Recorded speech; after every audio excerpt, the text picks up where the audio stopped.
নেওয়ার কথা বলেছিলেন মুখ্যমন্ত্রী, বলেছিলেন একটা কোনো ব্যবস্থা করতেই হবে, একটা কোনো ব্যবস্থা হবেই। কেন্দ্রের আধার যদি বাতিল হয়, রাজ্য অন্তত পাশে আছে। সেই মতো নবান্নে আজ মুখ্য সচিবের বৈঠক বিকেল 5টায় ভার্চুয়াল বৈঠকে জেলা শাসকদের মিট করবেন তিনি। সেখান থেকে কি গাইডলাইন আসতে পারে, কিভাবে কাজ হবে, প্রতিনিধি সোমরাজ আমার সঙ্গে রয়েছেন। সোমরাজ,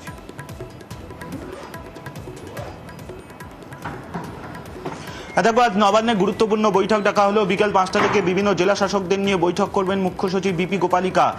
মূলত একাধিক জায়গায় আধার কার্ড বাতিলের মতো ঘটনা ঘটেছে। সেই পরিপ্রেক্ষিতে দাঁড়িয়ে আগামী দিনে রাজ্য প্রশাসনের কি অবস্থান হবে তা জানাতেই আজ বিকেল 5টা থেকে মুখ্য সচিব বিপি গোপালিকা বিভিন্ন জেলা শাসকদের নিয়ে বৈঠক করবেন।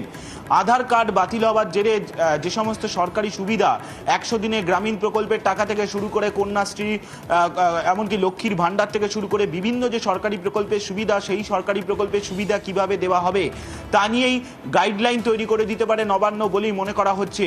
বিকেল 5টা থেকে মুখ্য সচিব যে বৈঠক ডেকেছেন, সেই বৈঠকে 100 দিনের কাজের যে টাকা দেওয়া হবে, বকেয়া টাকা দেওয়া হবে শ্রমিকদের, সেখানেও দেখা যাচ্ছে যে কয়েকজনের 100 দিনের কাজের শ্রমিক যাদের আধার কার্ড বাতিল হয়ে গেছে, এমনটাই তথ্য নবান্নের কাছে এসে পৌঁছেছে। এখনো পর্যন্ত সূত্র মারফত এমনটাই খবর।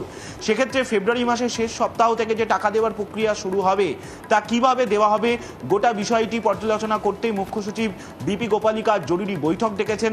মনে করা হচ্ছে এই বৈঠক থেকে বিভিন্ন জেলা শাসকদের গুরুত্বপূর্ণ নির্দেশ, বিশেষত যেসব জায়গায় আধার কার্ড বাতিল হয়ে যাচ্ছে সেই জায়গাগুলিতে আগামী দিনে কি করণীয় জেলা প্রশাসনগুলির, তা নিয়ে গুরুত্বপূর্ণ নির্দেশ দিতে পারেন মুখ্য সচিব।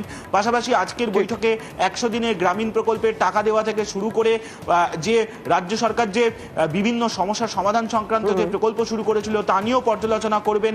মনে করা হচ্ছে এই বৈঠক যথেষ্ট গুরুত্বপূর্ণ বৈঠক হতে চলেছে, মূলত সাম্প্রতিক সময় আধার কার্ড বাতিলের ইস্যুকে কেন্দ্র করে। ধন্যবাদ। এবং এর আগে মুখ্যমন্ত্রী জানিয়ে দিয়েছিলেন আধার বন্ধ মানে পরিষেবা বন্ধ নয়। এবং কেন্দ্রের বিজেপি সরকারের বিরুদ্ধে তোপ দেখেছিলেন যে ভোটের আগে এগুলো ইচ্ছা করে করা হচ্ছে।